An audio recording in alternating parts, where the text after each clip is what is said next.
Whoa, whoa, whoa. Sorry there. I forgot to take off my shades. I was busy at this Hollywood premiere of this new film entitled Scream Legacy. I don't know if you guys heard of it or not, but damn, was it good. It seems like it should be in a Hollywood production. I ain't gonna lie. I ain't doing that to blow smoke up anybody's ass or nothing like that because I don't really know Zach personally, so it isn't like I'm just saying this because he's my dude. I don't even know. I've never met him. I've never talked to him. So this is all 100% honest. Everything that I'm going to be talking about today. But I think I better take off the shades, even though I do look pretty fly on the screen wearing them, if I must say myself. But I'm going to take them off. What's going on, guys? Happy Sunday to you. I hope you guys are doing great today. I know Scream Legacy, the 2022 Scream fan film, came out a little bit ago this weekend on Friday. It got released. I know some people got to see it a day or two early. I finally had some time, got around to checking it out, and just finished it about 30 minutes ago or so. So this is definitely fresh from the viewing, everything I'm going to talk about today. I haven't taken notes for a review in a long time. So I sat down, had my notebook, had my delicious Mountain Dew, energy drink thing. And I wanted to kick back, relax, and focus on Scream Legacy. And yes, it is a fan film per se. Did it look like a fan film? In some aspects, yes, it did. In other ones, hell no. This looked like it could have been straight out of a Hollywood production. It had those kind of values. It was legit. Like the characters in this, you got behind. It wasn't too long of a movie. Wasn't too short. I think the runtime was 1 hour and 5 minutes with the credits. Was there a dull moment in this movie? Hell no. This was a very, very, very entertaining film. If you have not seen it, highly recommend it. Lots of gore. Oh, lots of gore. Lots of kills. This is a brutal ghost face. Had me guessing, obviously, like these films are supposed to do. He did a great job at that aspect. This is going to be spoiler talk, so if you have not seen this and you don't want to be spoiled, I mean, it's a Scream film. They kind of all follow the similar template, so, I mean, I don't know if it's really being spoiled. Just you will know who the killer is if you listen. But I'm definitely going to be talking spoilers during this, and if you are one of those people that does not like to be, turned off by the spoilers, now's a good time to go because I'm going to dive into everything and give you my thoughts on this film. Give me 1 second. Let me grab my notes. My awesome handwriting. I don't usually take notes, but I had to for this one. Let's get into this. In the comments down below, I left a poll for you guys if you're interested in selecting. Is this film good enough to be considered canon? I'm not saying that it is, obviously, because it's not, but is it good enough to be considered canon? And do you think it would fit in to the Scream franchise and Scream Legacy? But we're going to talk about it right now. So diving in, talking about Scream Legacy, fan film written and directed by Zach Salazar. This was really, really good. I'm not going to shy away and pretend that it isn't. It was a fantastic film. I had a really good time. I had a blast watching this. I'm not like the biggest Scream guy, but I do really enjoy a good Scream movie. So let's see. This movie takes place 22 years after the ending of Scream 3. So, Sydney is off doing, what she's doing. She's not in Woodsboro anymore. She's kind of hidden away, kind of like a witness protection type of deal. So I do like that a lot because she should not be in Woodsboro. And I know all these other movies, they pull her away. She moves away, but somehow gets pulled back. This shit's going down. She does not come back. So I do like that. I mean, it would have been hard, obviously, to bring back Sidney Prescott because it would not have been able to be Neve Campbell and would have been a little weird. So it was a good idea not to do that. I do like that a lot. The story goes, obviously Sydney moved to, I think it was in San Francisco. She married an attorney. and she had a daughter, and a daughter named Kate, and she's who this movie revolves around. Her daughter Kate. She came back into town. She was visiting her friends and whatnot. Perfectly, getting the beginning of this movie is getting to know Kate, getting to see who she was, what she's about, what's going on in her life. Hey, Flamethrower, what's up, buddy? How are you? It was good getting to know Kate and like her background a little bit and who exactly she was as a person. So I did like that a lot. Coming back, hanging out with her friends, gonna go to the bar. That bar atmosphere, by the way, probably not talked about a lot in these reviews. I really like the atmosphere of that bar. That seems like a real bar that would be, in your local town or whatnot. And I really like that a lot, actually. It looked really cool. I like to hang out there myself. Not much of a drinker, but it did look pretty cool. Anyways, okay, so the opening scene of this movie got Dr. Brumbaugh. I think that's his name. I didn't write his name down, but the doctor in the beginning, Sydney was a patient of his. So obviously the killer knew that was an inlet to determine where Sydney was at this time. The phone calls took me right back to 1996, the original Scream. Everything about this opening was screaming OG 1996 Scream. It worked perfectly. It was like as if Zach took it from that movie, flipped it around, did his own thing, and put it back into his movie, and it worked perfectly. And you're not too sure how the voice on the other side of the phone is going to be because we're so used to Roger L. Jackson in his iconic Scream voice. So kind of like the Nightmare on Elm Street thing. When Jackie Earle Haley reprised the role and he took over the mantle as Freddy, people weren't crazy about it because it wasn't Robert Englund. It wasn't the voice. It wasn't the laugh. It wasn't the mannerisms. It wasn't everything that we loved. And I was kind of nervous that I wasn't going to love the voice. But the voice performance in this movie for Ghostface was fantastic. I love the voice changer. I thought it worked really well. Obviously, it was going to be different than Roger L. Jackson, but it worked for me. I enjoyed it a hell of a lot. It was a good time. But like I said, and then whenever we finally see Ghostface, it looks like Ghostface. I mean, this isn't like a cheap knockoff. The only slight, complaint I'll give it, the mask was, I don't know if I just didn't notice it before in the other movies, but this mask was very, very shiny. Very shiny. That would be my only complaint. I don't know if it's just the way it was shot, or just the type of mask that it was, but it was a little too shiny for me. I needed a little bit more of a matte finish on that. My name, it's crazy. But no. The robe, identical, fantastic. Had the sparkles, looked amazing. I dug the hell out of it. So the look of Ghostface, great job.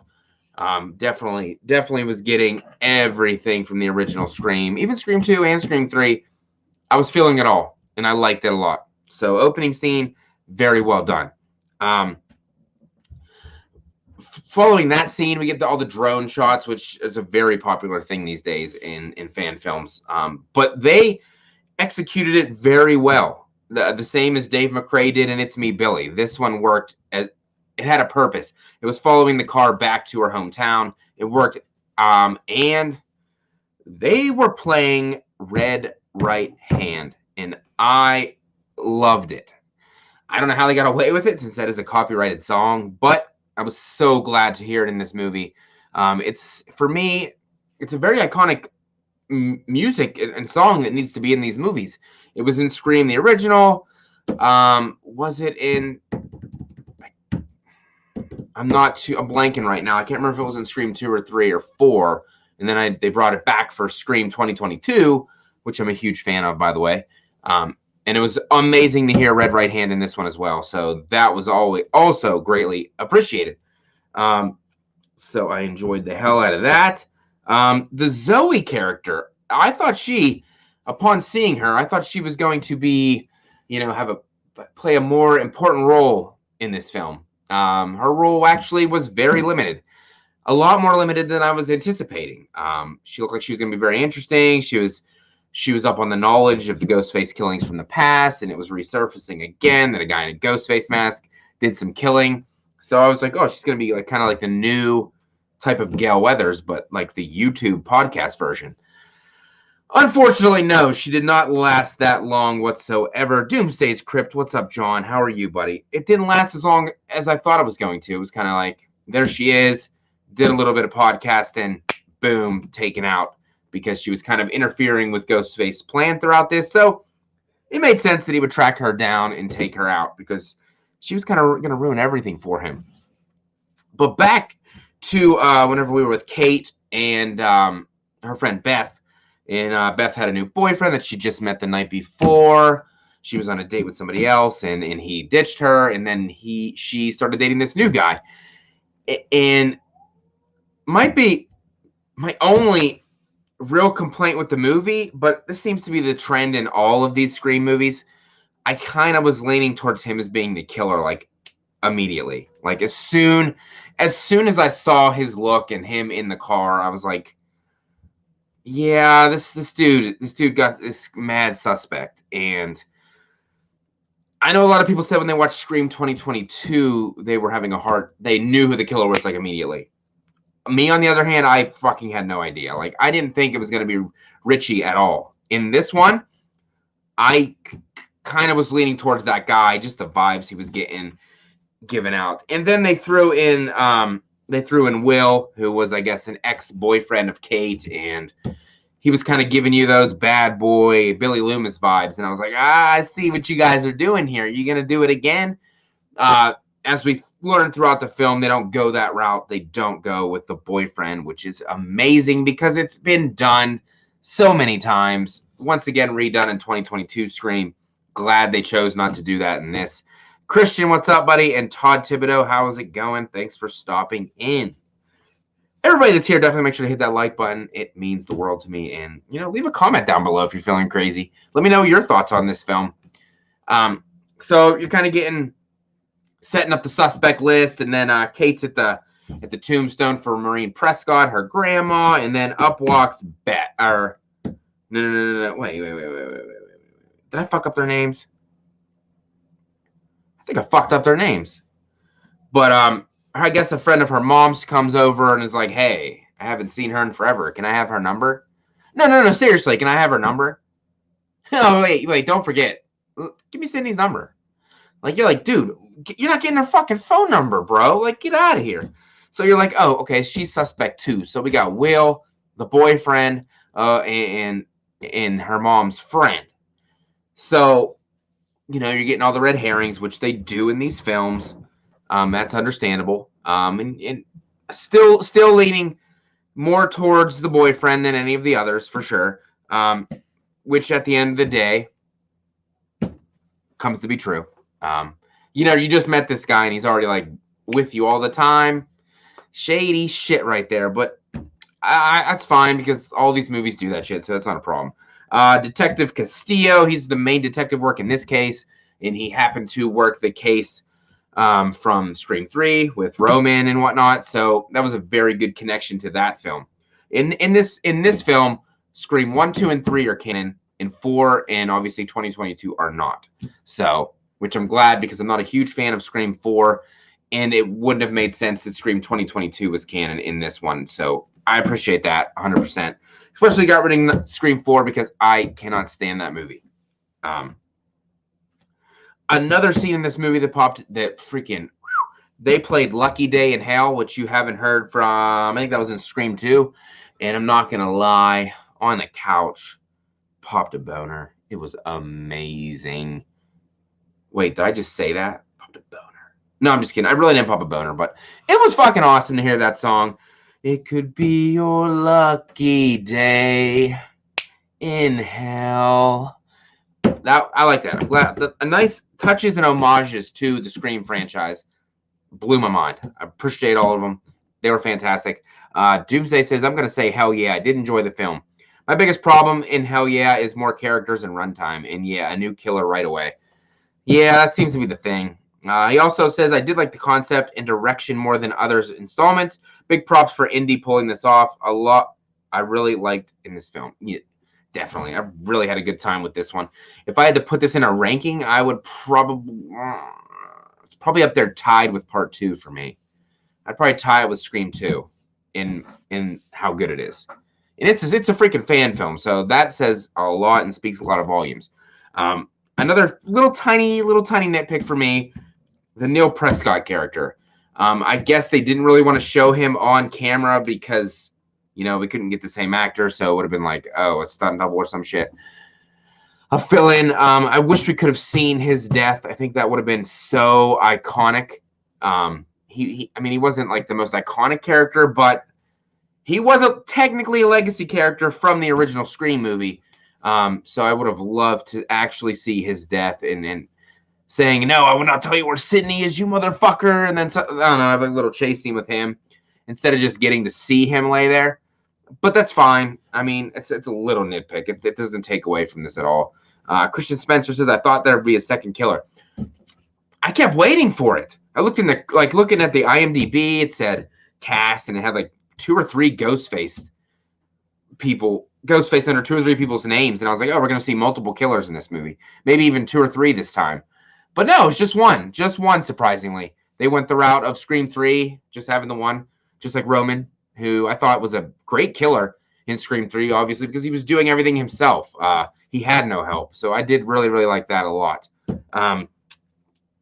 Like I said earlier, Will, he was totally giving Billy Loomis vibes. Ghostface attacked Kate and killed Neil Prescott and killed her friend. And then magically he shows up and you're like, no, they're not going to pull this shit again. And obviously Kate, she thinks it is him because he magically disappeared and then magically shows up, once Ghostface is gone. So I was hoping they weren't going to go that way. But then Ghostface shows up again.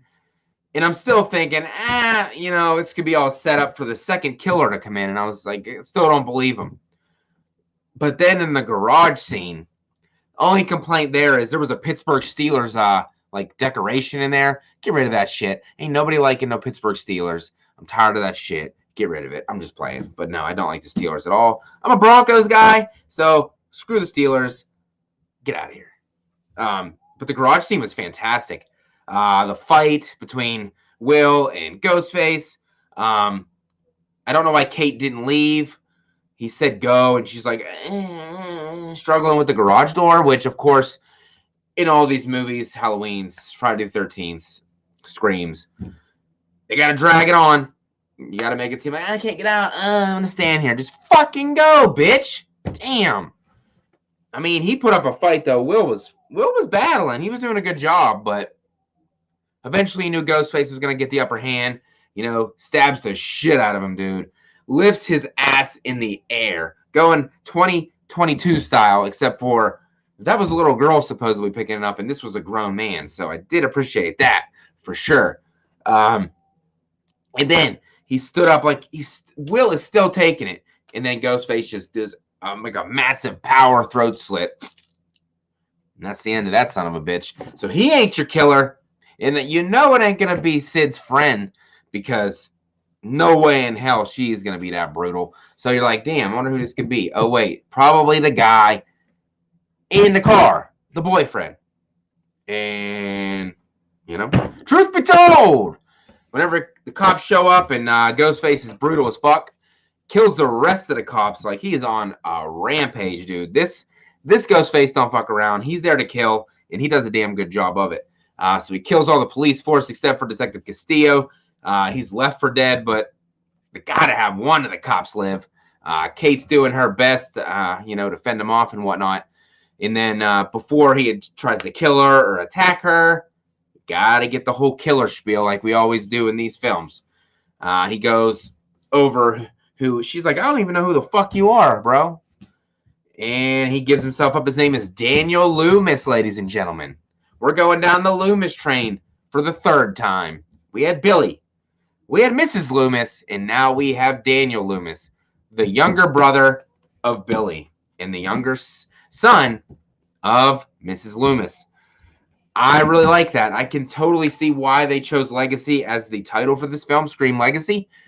Bringing back Sydney's daughter and bringing back Billy's brother. Made total sense. Going down the hierarchy of their families, trying to take him out. I like that a lot. And Daniel was giving me Billy Loomis vibes mixed with Roman Bridger vibes. It's like if they formed one person, that's who you got. And could I see Daniel Loomis being in a real Scream movie? 100%. The way he was giving his dialogue, his repertoire, as he was, going over his whole diatribe speech. It felt like a Scream movie, 100%. I really enjoyed that. And you know who else he reminded me of? A little bit of Mickey thrown in there as well. So we got Mickey, Billy, and Roman like combined into one person, and that's the killer we get in this film. And it worked. It worked 100%. I really enjoyed it. But the killers in these movies, they don't last, and you kept waiting for the second killer. It never showed up. I would have liked to see a second killer. There usually is, or some glimpse of a second killer, even maybe before the movie's over. But I liked what I got. I liked what I saw. It was very well shot, very well acted. For a fan film, these actors and actresses were freaking fantastic. Like, they did a really great job. I will give them an A+, no doubt. And then of course, the detective comes back once he's gonna do the final thing, kills his ass, and then, the killer, of course, got to come back for one last scare, zooming into his face. You know it's coming. I know it's coming. Everybody knows it's coming. Shot to the head. Boom. Just like Billy Loomis, just like Mrs. Loomis, just like Roman. We're going to skip Scream 4 because that was just stupid. But in those movies, it fit right in. Right in. And another props to you guys, the special effects. These look like special effects that would be these look like special effects that would be in a Hollywood production. Like when they zoom in to the final gunshot to Daniel Loomis's head, it looks legit. It looks like, not that I've ever seen a real bullet hole in real life in a person. I'm not saying that. But it did look like something that would be 100% real. And I just can't get over it. I've seen a bunch of these fan films for Halloween, Friday the 13th. These special effects were fucking grade A. Like, these look like Hollywood production quality special effects. And I could not get over that at all. Gabriel Connor, what's up? Thanks so much for checking out our movie. You've got a new subscriber. I appreciate that as well, and I appreciate you guys for putting out this amazing film. I will not even consider this a fan film at all. I consider this just a Scream film. An indie Scream film. It was amazing. Doomsday's Crypt, special effects at 10. Like the throat slits, the blood, everything. You would think in these kind of movies, oh, we don't got the budget. We're going to do some cutaway kills. Not a chance. Straight up, show you everything we got. The stabs, the throat slits, the bullets, the gunshots, everything. The blood looked like real blood. It wasn't the fake shit. It looked 100% real. I loved it. I can't get enough. I'm definitely going to have to check this out. I watched this by myself. I think I want my wife to see this as well. She's a huge Scream fan as well. I will think she will really, really appreciate the work done in this film. And like I said, do not call this a fan film because this is well above a fan film and what people think a fan film is. And another nice touch besides the music, amazing. Took me right back to Scream 96. And another thing, the end font and the opening credit sequence with when he has the knife up and stabbing and then it goes boom, Scream Legacy. Perfect. Spot on. Scream vibes. But wait, there's more. Hold on to your seats, baby. Oh, only thing that would have made this better is if Stu walked through the door. I'm just saying. It's gonna happen. Scream 6. You just keep waiting. But wait, there's more. Hang on to your seat, baby, because this one's a screamer. Oh, the only thing else I wanted from this movie, like I said, would have been a Stu clip. And it would have been this right here, ladies and gentlemen. Fucking hit me with the phone, Dick! Oh, you hit me with the phone, Dick. Except for now, it would have been a cell phone getting thrown. Would have been hilarious. Dude, like, whenever Daniel had the phone, he wanted the password. He should have threw it at Kate. And then she could have been like, dude, you hit me with the phone, Dick. Fuck you. bam, and then he gets shot right there. Boom! Boom! That would have been awesome.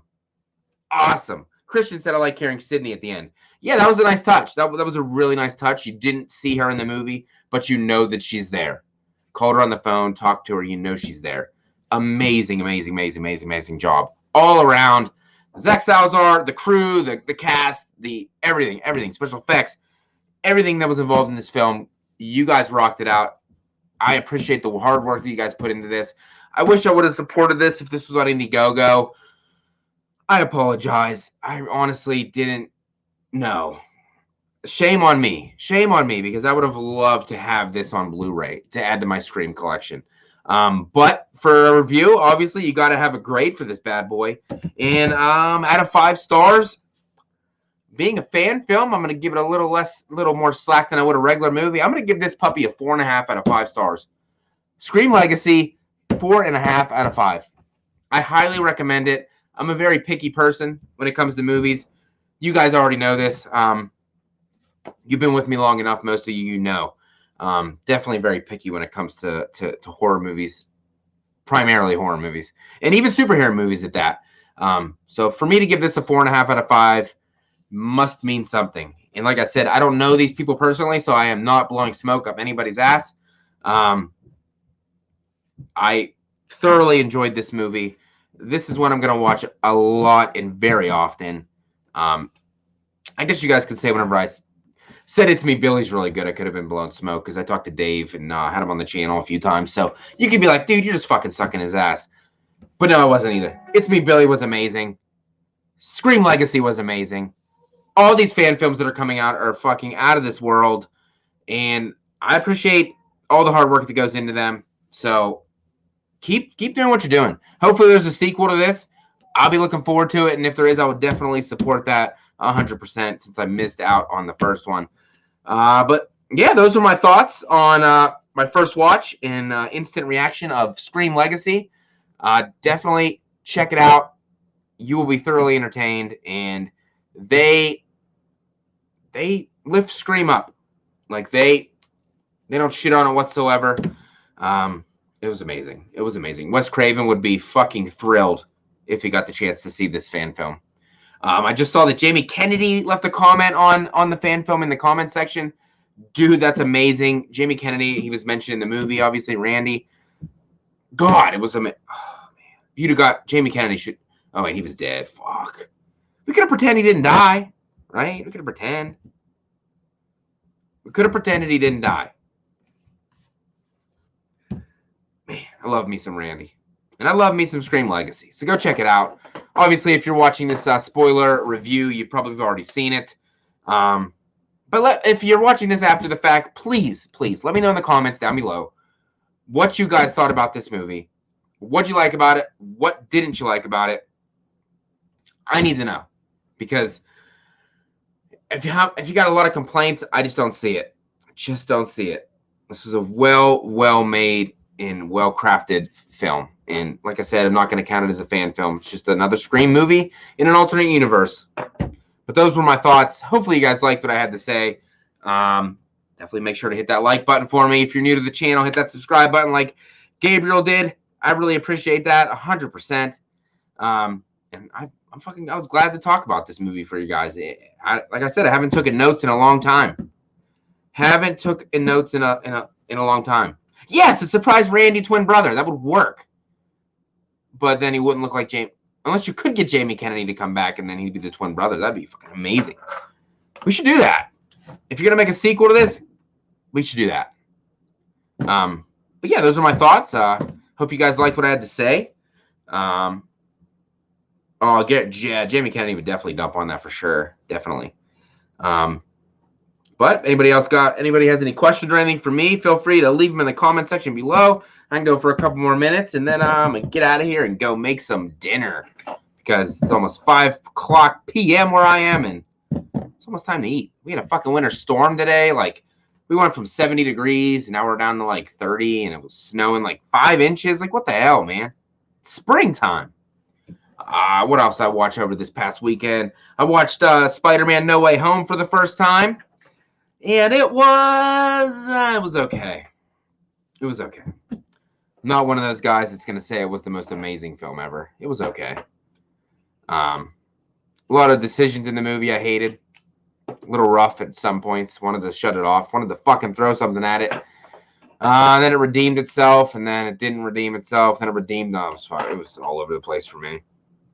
All over the place for me. But those are my thoughts. I appreciate anybody who tuned in live. But like I said, after the fact, make sure to leave your comments down below. Need to know your thoughts. Hit that like button. And Perk hit $1 to get Kennedy. Yeah, that would be cool. Is Stu going to be in Scream 6? I haven't heard anything. I would like to say yes. Just like Wham, just like Mike from Wham said, he was orchestrating the whole thing. I would like that to be, the case, obviously. I really, really would like Stu to come back. I think he could have survived. People have survived worse and lived, so hopefully he will be back. But that's all I got for today. And Scream Legacy, the amazing film that it is. I will be back. I'm not sure if I'm doing a show this Wednesday or Thursday or not. But April 13th will be Watch Until You Drop. Happy Death Day, special birthday edition with Brett. It's his birthday week, so we're doing a birthday celebration. Stay tuned for that. That's going to be a lot of fun. And then April 27th, we are back with the Wheel of Destiny winner, Nick Coling, and we are going to be watching the Belko Experiment, which I've never seen and Brett's never seen, so another first-time watch, just like our Dr. Giggles one this past week. If you have not checked that out, go back, rewatch that. That was a good-ass time watching us react to this fucking wacko movie we watched for the first time ever. It's fucking weird, dude. Fucking weird. But this was fun, and I will see you guys in the next one. And like I used to say, have a scary day. Boy. Fuck. Fucking every